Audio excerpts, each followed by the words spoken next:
Bonsoir à tous. Explosion d'une bonbonne de gaz dans un restaurant à Vacois. 4 personnes blessées. Une équipe du JT était sur place. Précision dans ce journal. À Floréal, un homme de 25 ans dit avoir été brûlé avec du gaz lacrymogène lors d'une interpellation. Le Police Press Office affirme qu'il s'agissait d'un autre gaz. Sangeet Fauda et Bachir Jahangir absents de la réunion du groupe parlementaire de la majorité gouvernementale cet après-midi au lendemain de la pique lancée sur Facebook. Et puis en Iran, la femme qui protestait contre le port du voile condamnée à 1 an de prison. Bonsoir à tous. Une bonbonne de gaz a explosé dans un petit restaurant à Vacois. 4 personnes ont été blessées, parmi 2 femmes et 2 clients qui venaient acheter de la nourriture. Les personnes présentes au moment de l'explosion ont aidé à circonscrire le feu. Compte rendu Mima Omiedari. L'explosion a eu lieu vers 13 h alors que les employés s'affairaient à préparer à manger pour les clients. L'une d'elles a été surprise par la déflagration alors qu'elle était en train de préparer une nouvelle bonbonne de gaz. Comme on peut passer quand tu snack là, mon temps n'est pas, mon petit fini qui snack là, un petit peu dans mon récupérer pas derrière, mon petit vent fait prend, il a un manoto par bout une crase, tu peux ok tu vois, tu as mangé mon ça un coup de main, tu as la pompe du fait, une prendre un petit fait la pompe tu as une minute après. Donc ben là peut remplacer une gaz, tu peux tiens une bonne gaz, mettre une bonne gaz net à ce moment-là qui n'arrive. Si mon petit peu chance gaz, il est blessé, il est à l'hôpital là, maintenant pas dans le public même, tu as amené tout l'hôpital, tu as des gens soit 3 gens blessés. Un autre témoin de la scène explique que le bruit provoqué par l'explosion était tellement fort qu'il a senti trembler les structures de son garage. Au moment que je fais travail là, nous avons assez énorme. Nous avons joli pli pour qu'il y ait l'orage. Il y a un client qui suit une route, qui est assez blessé, et n'a pas blessé au moins 4 à 5 comme ça. Et plus il y a des lotos qui sont endommagés. Pour quitter l'auto là, je fais prendre route, c'est qui travaillent ensemble avec cette là-bas. Mais pour se finir, mais ça explosion, ça va une ville là qui fait des dégâts avec lui. Il y a une affaire qui est dans mon garage qui tremble. Je dis ça son là, ça une réponse comme ça. Et là, mon neveu qui est derrière ce bâtiment là, lui, moi, sur l'impulse, il descend en bas. Que s'est-il réellement passé à Alébriand? La police a ouvert une enquête pour situer les responsabilités. 6 membres de la famille Ramassamy ont porté plainte pour brutalité policière. Harounen Ramassamy, 25 ans, a subi des brûlures sur le corps. Il affirme que lors de son arrestation, un policier du poste de police de Floréal l'a aspergé de gaz lacrymogène. Les faits se sont produits mercredi dernier. Une dispute avait éclaté à Floréal entre les Ramassamy et leurs voisins à cause d'une place de parking. Et sollicité le responsable du Police Press Office, l'inspecteur Shivakuten, a affirmé que la police avait utilisé un autre gaz, mais pas de gaz lacrymogène. Les temps là, et ça, Vini, il pas dire non, il a bizarre pour entendre non aller là, il commence à gaz, il commence pompe ça le mot figure, il y a les mêmes. Tu as des bonbonnes gaz, des défis de gaz, il pompe tous les délais au moins diamant non aller mon petit toi aujourd'hui. Il diamant mon récit gay toi. Tu as marqué ça avant? Moi pas dans aucun case, moi pas dans aucun ennemi avec personne. Ça la police fait pas exprès. Et de manière finir ramassement dans le dossier, je mets cave de mon ami, je mets cave de mon ami, un attachement le 16 pour ne pas abuser, pas trop personne, pas de accès aux personnes, pas non rien. Et tu as mon portable, moi, maintenant rache mon portable, moi je dis moi, tu contact faux toi, bien rache ton portable. Mais c'est un tasso là, c'est avec gaz. Gaz lacrymogène et ça gaz de BCV là, il bien dangereux. Dis-moi une défigurée. Comme ça gaz là, comment on sent? Tout fait, pas trop, non, léger, brûlé, tout fait, camo, tout. Oh, ça. Et l'embarquement, coupant là. Un homme religieux arrêté pour attouchement sexuel sur ses fidèles. Ses victimes, toutes des femmes qui lui reprochent d'avoir les mains baladeuses. Cela fait plusieurs jours que cet habitant de résidence Barclay était recherché. Il a finalement été appréhendé par la police ce matin. L'homme religieux a été conduit en cellule policière après sa comparution en cour de Bambou cet après-midi. Un ressortissant du Sierra Leone intercepté à l'aéroport de Plaisance par des éléments de la Customs Anti-Narcotics Section et là-dessous, cet homme de 34 ans avait ingurgité 900 grammes d'héroïne sous forme de boulettes. La valeur de la drogue est estimée à quelques 13 millions de roupies. L'employé d'une compagnie de radio-télévision en Sierra Leone était arrivé à Maurice en provenance de Dubaï. Transporté à l'hôpital de Rosebel, il a purgé 50 boulettes d'héroïne et par ailleurs, une femme de 70 ans qui l'attendait à son arrivée à l'aéroport a également été arrêtée par là-dessous.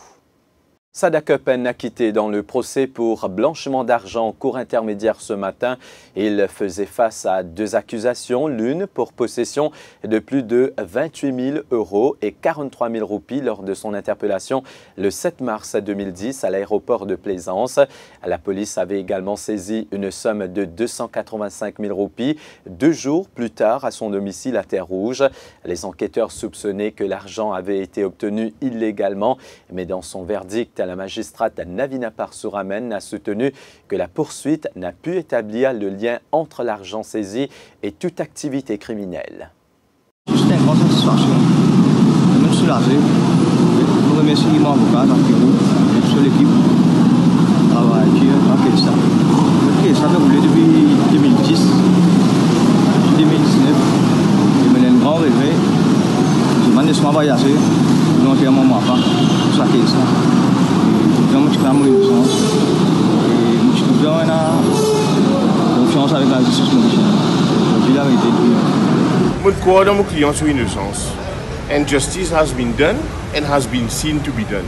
Je suis très content. Parlons politique à présent. Les députés Sangeet Fauda et Bashir Changia absents à la réunion du groupe parlementaire de la majorité gouvernementale au bâtiment du Trésor cet après-midi. Vous le savez, hier soir, le député du mouvement libérateur a lancé une pique sur sa page Facebook. Sollicité pour commenter le post de Sangeet Fauda sur Facebook, le Deputy Prime Minister Ivan Kolendavelou dit qu'il vient de prendre connaissance de ce qu'a écrit son député du numéro 6. Voici quelques réactions des élus du gouvernement à leur sortie du bâtiment du Trésor. Sous collecteur de Sangeet Fauda, nous postons une bonne affaire au Facebook, puis aux autres transfuges, je peux dire, quand tu couillonnes du monde, quand tu tout va bien. Ah bon? Je ne discute ça, le rayon parlementaire? Non, je ne suis pas présent dans le rayon parlementaire. Je me suis occupé avec notre personnel, je suis pris. Donc, je n'ai pas besoin de personne. C'est le dépôt compte démissionner tout? Qui c'est là? Au collègue Fauda. Fauda? Je ne vais pas pour lui. Ou pour? Oui, moi, beaucoup l'aime, oui. Business as usual. Pas avec nous, hein? Non, business as usual. Donc, il y a une rumeur qui peut circuler. Oui, une rumeur. Tout va bien. Non, mais je dis non, mais laisse-moi dire d'accord. Il y a l'occasion aussi, cette message-là? Non, mais moi, je fais un commentaire là. Ou collègue de parti, Sangeet Fauda. Je fais un commentaire sur Facebook. Je discute ça un peu? Je discute ça dans le parlementaire. Ah, correctement. Monsieur Sangeet Fauda fait une bonne affaire sur Facebook, vive les transfuges. On ne fait qu'apprendre ça là. Il y a l'occasion qu'aujourd'hui? Non, on ne fait qu'apprendre ça. Exprime-le ça, non? Je ne peux pas lire Facebook, donc je ne peux pas dire comme ça. Ok. Pardon? Je ne peux pas dire ça. Je ne peux pas dire. On a une réponse. Parce qu'il dit public. Il peut dire qu'il peut démissionner tout. Ou non? Je ne peux pas qu'on peut dire une cause. Moi, je suis venu là des jours, ça me dit pas entièrement tout ça. Peut-être que Sangeet Fauda, qui est un post sur Facebook, peut dire vive les transfuges, je me discute ça dans la réunion parlementaire. Je ne peux pas guetter, ça va nous faire là. Je ne peux pas guetter, quand je ne peux pas guetter, je ne peux pas faire commentaire. Vous visez, là non, gouvernement visé? C'est pas... Je ne peux pas guetter, je ne peux pas connaître qui dit mettez. Pas en contact avec lui? Je ne peux pas faire plus important qu'à check Facebook mon camarade. Mais non, on a fait plus important. Vous pouvez prendre connaissance de la déclaration de Sangeet Fauda. Vous dire vive les transfuges. Pas de commentaires. Vous pensez, no comment. député du gouvernement, je ne comme ça. Ce qui se passe, ce qui passait dans le Parliamentary Committee, confidentiel, tout confidentiel. Non, mais membre du gouvernement. Un commentaire qui dit long. No comment. Il y a Conti Couillon du Monde, Conti. No comment. Non, no comment. Cause un petit peu, c'est qui vous collègue Sanguit Fowler, mettez le Facebook. Ah non. Vive les transfuges, etc. Non. Ça, c'est l'opinion, ça, les gars, droit de dire ce qu'ils ont. C'est supervisé. Pardon? C'est supervisé. Je sais pas. Pas aussi.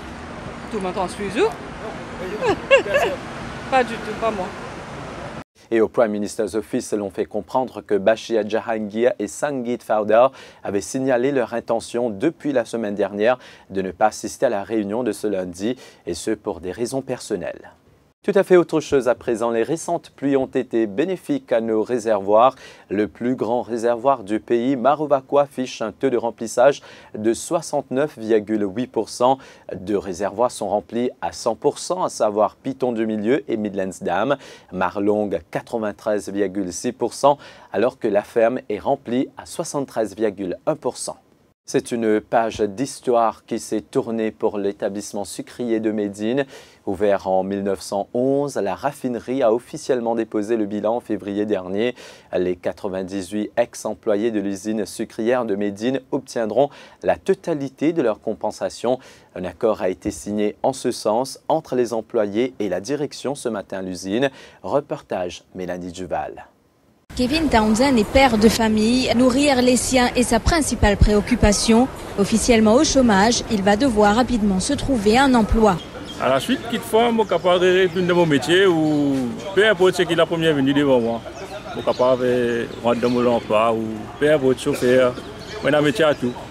Vous êtes père de famille ou marié? Oui, marié, parents, un enfant, un garçon. Ici, tu fais soudure ici. Soudure, oui.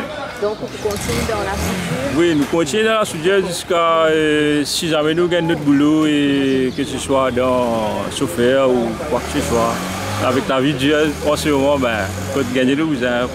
Adjay Rotnou compte lui 23 ans de service dans cette usine. C'est le cœur gros qu'il fait ses adieux à cet endroit mythique de bambou qui a nourri sa famille durant toutes ces années. Depuis 23 ans, finalement, Médine, il est arrivé qu'il m'a dit qu'il peut faire déficit et puis récompense travailler quand même.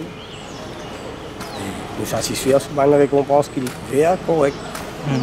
Quand vous apprenez qu'il faut fermer, c'est pas un gampé, que pas le travail. Ouais, tout ça là, ouais. Mais au commencement, après, il est là finalement dans l'air qui nous veut travailler en usine. Après, patina tout dernièrement, dans l'air, patina aucune sécurité. Il est là, nous correct. Si les salariés affichent tous la satisfaction malgré la fermeture, c'est grâce aux négociations qui ont abouti en faveur des employés, explique Eric Boda, délégué syndical. Et je remercie tous les travailleurs qui nous finissent là avec les travailleurs. Et ça fait nous avancer. Et ça fait nous venir une victoire aujourd'hui, qui nous gagne une victoire. Et tous les travailleurs, les autres là, les autres avec un sourire, les autres contents qu'ils ont réussi à gagner l'argent, qu'ils ont payé la main vide.